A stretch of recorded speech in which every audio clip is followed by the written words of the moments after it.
Okay, number 2, guest satisfaction. Listening to them.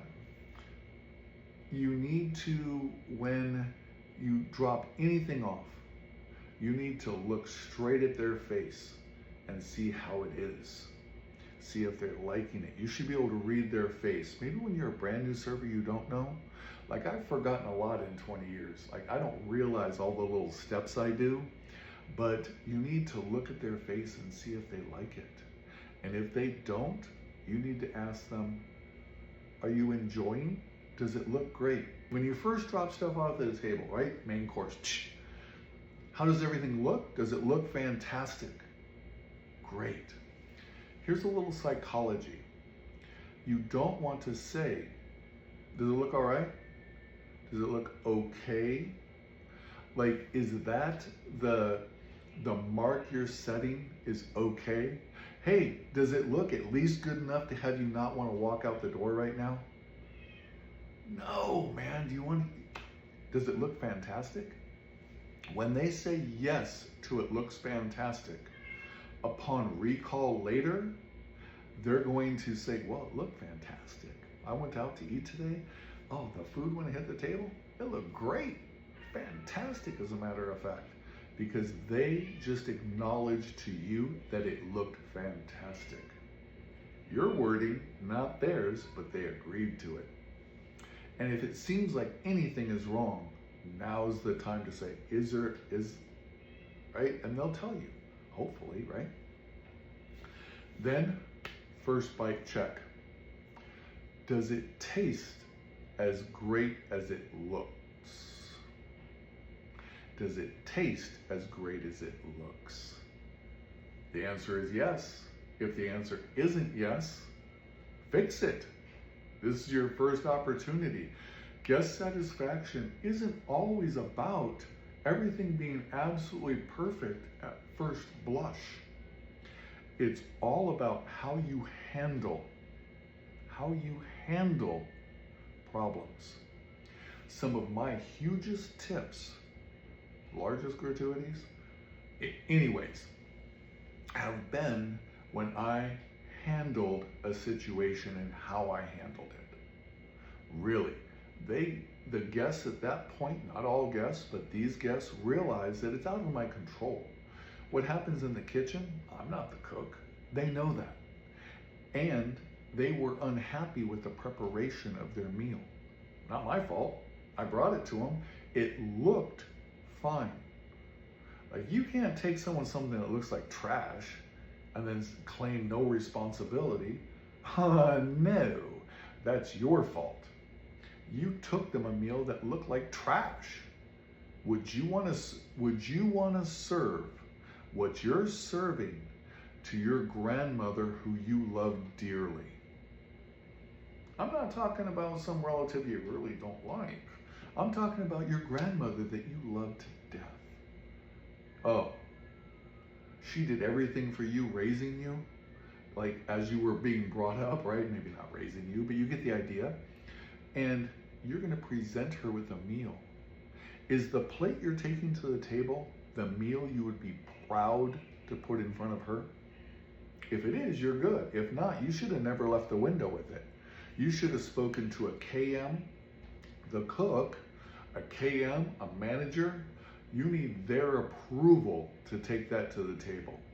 Now, when you take that to the table, no, it's fine, go ahead. Now, when there's a complaint, manager, deal with it. You caused this situation, you go deal with it. It's not going to be too long before they stop sending out half-rate food, right? So you need to ask them, does everything taste as great as it looked? It does.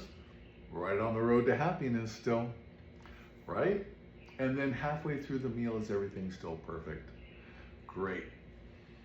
At the end, if they should complain, I like to know that I could, even though I'm not going to, I could say to them, the time to bring up this problem would have been one of the 3 times that I asked you how everything was.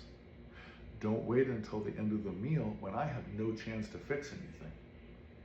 You're not going to say that to them, but that's what you need to have going on. You took 3 times to get what was wrong, and they were non-communicative about the issue. That's on them. That's not you. That's on them. That's not on the kitchen. That's not on the restaurant. They had the chance to tell you 3 times that something was wrong. When there's an issue, they say something is wrong. I don't know what your store says to do, but here's what I do. I've been doing this long enough that almost every place I work, they allow me to address issues, not as though I'm a manager, but I have that level of things I can do. So when I first was granted this privilege, I would say to them, I want you to pretend that I'm a manager. I can do almost anything a manager can do. And if it's something I cannot do, comp the meal, for example, I'll speak to a manager and they're going to do it because they trust me. I just can't do that myself. What can I do to make this situation perfect for you? Let's hear it. And see what they have to say. Sometimes it's so minor. I'd like a little extra cheese on my burger. It seemed like the piece of cheese on there was small. How easy a fix is that, right? There we go. To the kitchen we go. Could I get an extra piece of cheese on this burger, please? Simple. The toast is too toasted. Could I have less brown toast?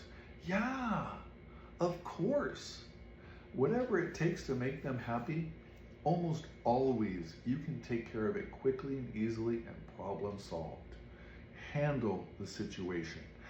This does not mean doing this. What's wrong? Okay. What do you want me to do? Can I do something for you, or we're just gonna complain? No, man, that's not it. You gotta put yourself in their shoes. Oh, I'm so sorry. Listen. This is wrong. I fully understand. If I were you, I might feel the same way. I might feel the same way. Not I would. Maybe they're being unreasonable, but if I were you, I might feel the same way. I suppose you could say, if I were you, I would feel the same way, because obviously they feel that way, and if you were them, you would feel that way. But that's kind of a per guest experience thing. So they're going to tell you what's wrong. You need to acknowledge what's wrong. Then tell them how you propose to fix it and what that is going to entail, maybe. I'm going to have your steak recooked. It's going to take a few minutes. Please allow me a few minutes to have your steak re-prepared. You want to let them know what's going on. You're not going to walk in the kitchen and walk right back out with a steak that's instead of medium well is medium, right? No, that's not going to happen. You're going to have to full time. That's just the way it is. So you need to listen to their problem. I think you need to restate the problem. So for example, not these words, but what I understand that the issue is. What I understand what you don't like is. What I'm hearing is. And you're going to restate the problem. They're going to agree with you. My proposed solution is, and then you're going to state your proposed solution. Does that sound acceptable? Yes? No? How can I tailor this to fit your needs? Maybe they don't have time to wait for a whole nother preparation. Maybe they just want something fast. It's fast to get out of the kitchen. If you want fast, I can get you this, or this instantly almost. Whatever you want, those things I can do so quickly. They're like, oh yeah, that's fine. Tuna sandwich, take it, done. I love them. Bring me that instead, that's fine. There's just, Like, that steak's overdone. I just can't do it. Like, they're paying 30, 40 bucks for a steak. They don't want to eat a piece of shoe leather, right? Tuna sandwich, safe. So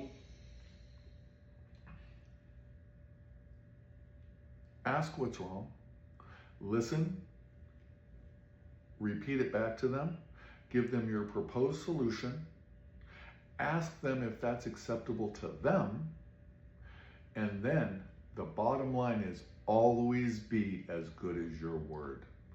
Always do exactly what you're going to say. We don't want this to escalate. We want to de-escalate. That's it for right now. Next one coming up.